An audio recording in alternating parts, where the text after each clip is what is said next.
अस्सलाम वालेकुम दोस्तों।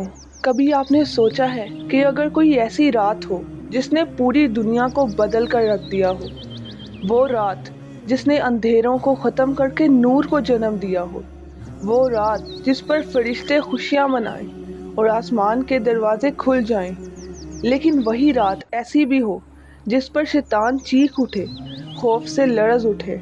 जी हाँ, वो रात थी 12 रबीउल अव्वल की रात, जिसमें अल्लाह ताला ने अपनी सबसे बड़ी नेमत, अपनी सबसे बड़ी रहमत हज़रत मोहम्मद मुस्तफ़ा सल्लल्लाहु अलैहि वसल्लम को इस दुनिया में मबऊस फरमाया।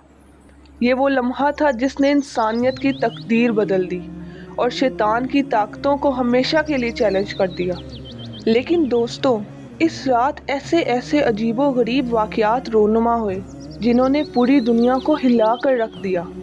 हज़रत आमना रज़ी अल्लाह अन्हु बयान फरमाती हैं कि जब नबी करीम सल्लल्लाहु अलैहि वसल्लम की वलादत हुई तो उन्होंने एक नूर देखा जो उनके घर से निकला और शाम सीरिया के महलात तक जा पहुंचा।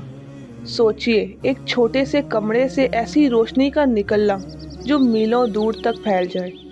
ये अल्लाह का पैगाम था कि अब वो हस्ती दुनिया में आ गई है जिसका नूर क़यामत तक दिलों को मुनव्वर करता रहेगा। इस रात मक्का मुकर्रमा में एक हैरानकुन वाक़या पेश आया। काबे के अंदर रखे हुए तमाम बुत अचानक गिर गए। वही बुत जिन्हें लोग खुदा समझकर पूजते थे, वो ज़मीन पर गिरकर टुकड़े टुकड़े हो गए। ये अल्लाह ताला की तरफ से ऐलान था कि अब शिर्क का अंधेरा ख़त्म होगा और तौहीद का सूरज तलू होगा। इस रात एक और अजीब वाक़या फारिस ईरान में पेश आया। वहाँ एक आतिश कदा था जिसकी आग 1000 साल से मुसलसल जल रही थी, लेकिन नबी सल्लल्लाहु अलैहि वसल्लम की वलादत की रात वो आग अचानक बुझ गई। लोग हैरान थे कि जिस आग को कोई बुझा नहीं सका, वो खुद ब खुद कैसे ख़त्म हो गई। ये इस बात की निशानी थी कि अब जहालत और गुमराही की आग बुझने वाली है। इस रात दरियाए सावा का पानी अचानक रुक गया जो सदियों से बह रहा था, और ईरान के बादशाह कसरा के महल की 14 बुलंद और बाला दीवारें गिर पड़ी। कसरा ये सब देखकर खौफजदा हो गया और कहने लगा, लगता है हमारी हुकूमत का खात्मा करीब है। रवायात में ये भी आता है कि जब नबी सल्लल्लाहु अलैहि वसल्लम की वलादत हुई तो इब्लीस चीख उठा।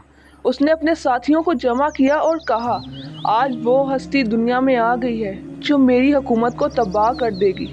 शैतान जान गया था कि अब उसके अंधेरों को मिटाने वाला नूर आ चुका है। इस रात से पहले शयातीन आसमान पर जाकर फरिश्तों की बातें सुन लेते थे और जादूगरों को जाकर खबर देते थे, लेकिन नबी सल्लल्लाहु अलैहि वसल्लम की वलादत की रात आसमानों पर सख्त पहरा लगा दिया गया और शैतानों पर आग के शोले बरसने लगे। गोया वही का दरवाज़ा खुलने वाला था और बातिल के तमाम रास्ते बंद हो रहे थे। मदीना में एक यहूदी आलिम ने आसमान पर रोशनी देखकर कहा, आज रात अहमद पैदा हुआ है, आखिरी नबी की आमद हो चुकी है। वो जानता था कि तुरैत और इंजील में आखिरी नबी की निशानियां लिखी हैं। हज़रत आमना रज़ी अल्लाह अन्हो के घर में एक ख़ास खुशबू फैल गई। जब हमारे नबी सल्लल्लाहु अलैहि वसल्लम पैदा हुए तो उनके चेहरे पर नूर और मुस्कुराहट थी। वो यतीम बच्चे की वलादत थी, लेकिन अल्लाह ने पूरे अरब को रोशनी और बरकत से भर दिया। प्यारे दोस्तों, सोचो, अगर वो रात ना आती, अगर वो रहमतुल लिल आलमीन सल्लल्लाहु अलैहि वसल्लम दुनिया में तशरीफ़ ना लाते, तो आज इंसानियत अंधेरों में भटक रही होती। वो रात हमारी ज़िंदगी का सबसे बड़ा तोहफ़ा है। आज सवाल ये है कि हम उस रात को कैसे याद करें, सिर्फ चिरागा करके? नहीं, आइए आज अहद करते हैं कि हम अपनी ज़िंदगी को सुन्नत रसूल सल्लल्लाहु अलैहि वसल्लम के मुताबिक ढालेंगे, ताकि क़यामत के दिन जब सब डर रहे होंगे तो वही नबी सल्लल्लाहु अलैहि वसल्लम हमें अपनी शिफात की पनाह में लेंगे।